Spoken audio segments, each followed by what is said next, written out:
Can you really be happy and fulfilled working a 9 to 5? I'm speaking as someone who has worked a 9 to 5 for about 7 to 8 years in the past. Now I work as an independent contractor for my friend, and that's much better because I have to work rarely.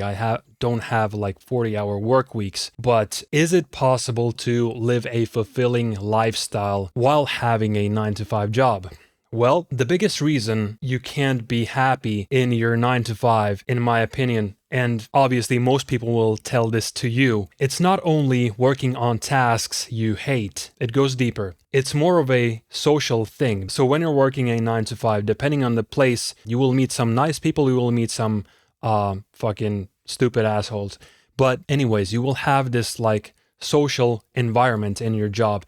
And that's actually what makes the job fun. It will make seem that the tasks you're doing are not as bad as when you would do them by yourself alone. Like you're chit-chatting with people at the same time while you're doing tasks, if of course that the job allows you to do so. But there's another thing that comes in the way of like having all this fun environment in 9 to 5 jobs, and that's your boss. Your boss might come out of nowhere and say, "Why aren't you focusing on your work?" But imagine working years in an environment where there's no predictability, in a sense that you cannot choose who you work with. Yes, you might find some good people in there, but obviously there will be some assholes in your workplace also who will maybe stab you in the back. Who the fuck knows? Maybe your boss is a dickhead. You cannot choose your environment and you're stuck in that one place. There's no freedom in that sense. That's why myself, I haven't ever connected on a deep level with my bosses in my jobs. Like I had good relationships with them because I didn't ask much. I didn't like demand much from them. I've seen like people ruin their relationship with their bosses, being like needy and demanding stuff from them. For example, they wanted their vacation to be at a specific time, and this creates this tightness and pressure between the relationship. It creates pressure on the boss. They have to promise all these things, and the workers expect from their bosses, and then there's like this collision, stupid stuff like that, and then the relationships are ruined over simple stuff like that when the workers demand something, they don't get it. Yeah, that's a hard thing to work around, and that's why I never asked much.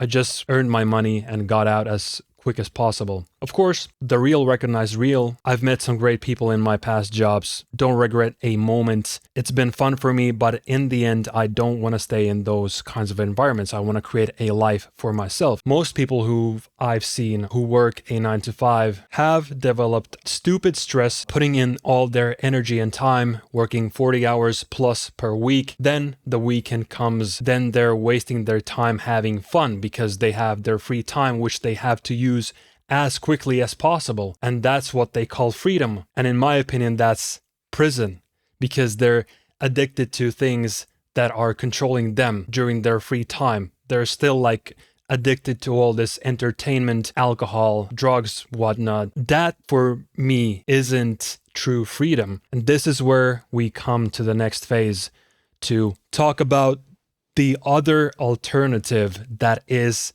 possible to achieve in this modern world, and this is business, self-employment. But if business and self-employment sounds like brutal to you, it sounds risky and all that stuff, let's just use the word creator. We as humans are creators, and the modern world, the internet, allows us to pursue skills that we can monetize. It's a longer path. It's a path that requires much more patience, because myself, I plan to monetize this channel at some point. I plan to create a community. I've seen the ins and outs of the 9 to 5 world, and I've worked various jobs, from like construction work to office jobs to everything possible, like moving people from houses to houses. I've worked in a grocery store. I even worked as a doorman or an usher in schools at some point. I've done some like mixing live gigs.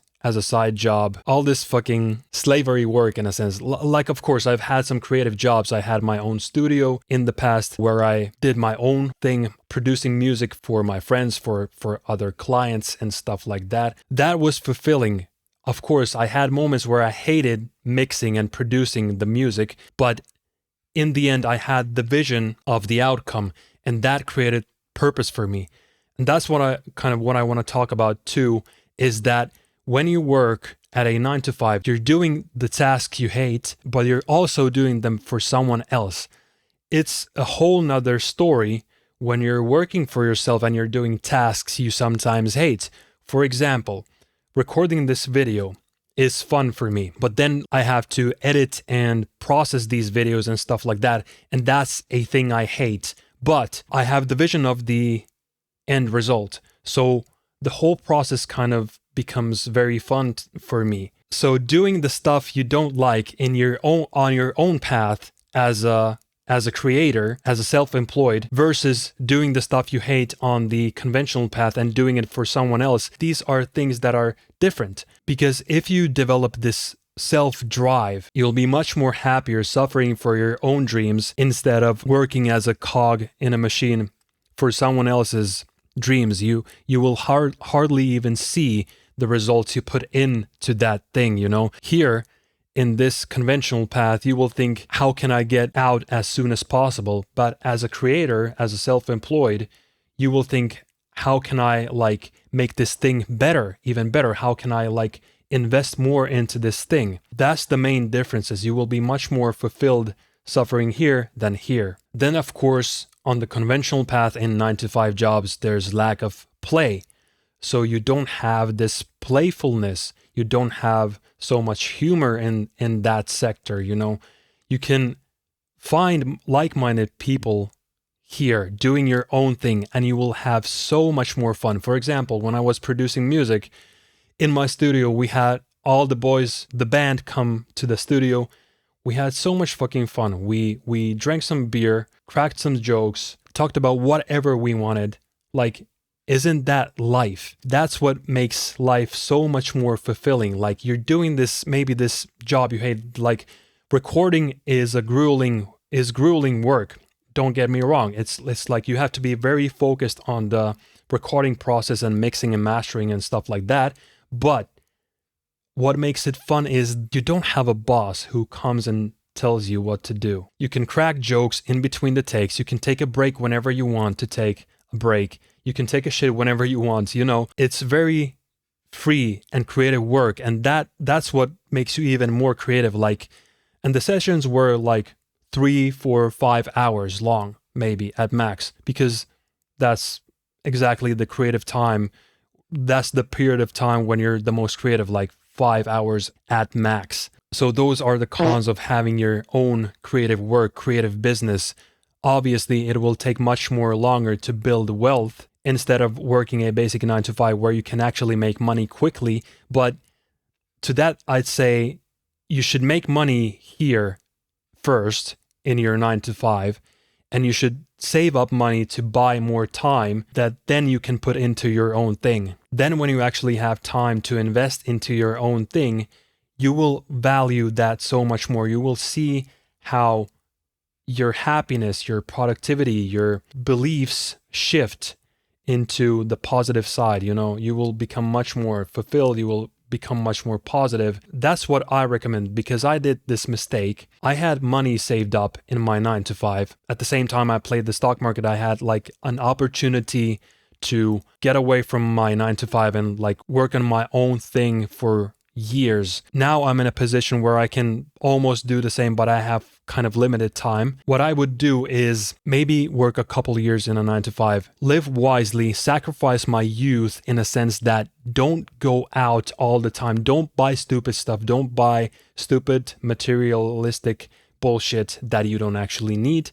Of course, have time for fun, but most of your time you should sacrifice to make as much money as possible to buy time, and then use that time into your own thing. Because ultimately you will find like-minded people on the path you had chosen yourself, you know? That's the mistake I made in the past. Of course, like I said, it was fun, but now all these people are gone. I don't have these people in my life anymore that I had in the past. So I learned a lot. I had amazing relationships, all respect to them. But yeah, I still sometimes connect with those people. I have like their social media and Instagram and phone numbers and stuff like that. So sometimes, yeah, I like shoot up a message, or they shoot a message to me. In general, like I have very few friends right now, and I'm finding new people on this new path. So that's the point. You don't have to have this fearful mindset in terms of that you will miss out on anything. Have your group of friends, but also have your own values set in place. Don't let them dictate where you will go next. Do your own thing, focus on your own path, work the 9-to-5 job or study whatever you study, then just start creating your own path, because that's where you will find the like-minded people. That's where you ultimately want to go. Definitely get rid of toxic people, then obviously get rid of the materialistic stuff you don't need, because that will keep you imprisoned. Don't be afraid of missing out on every fun event that your friends attend to. Have your own time. Of course, if there's an opportunity to socialize, meet other people, then yes, I would 100% invest in that. Creating social connections is always good, and you can always meet like-minded people that are also like creative people. And immerse yourself in a space, in a community where you can develop yourself through smarter people, where you can learn from more experienced people, be it online or in the real world, it doesn't matter. And then build relationships with those people you truly want to be with. Share your experiences, stories, and values with them. Tell them what you want to achieve and stuff like that. That way you will build much more healthier life socially, but also creatively, you know. You will fuel your life's work in a much more purposeful and healthier way. So yeah, that's basically it. Go and learn some meta skills that are relevant in 2025. I'll make a video at some point about relevant skills that you can start acquiring if you want to start as a creator, a content creator. Yeah, I'll make a video about that at some point maybe. So cheers. See you in the next video. Peace.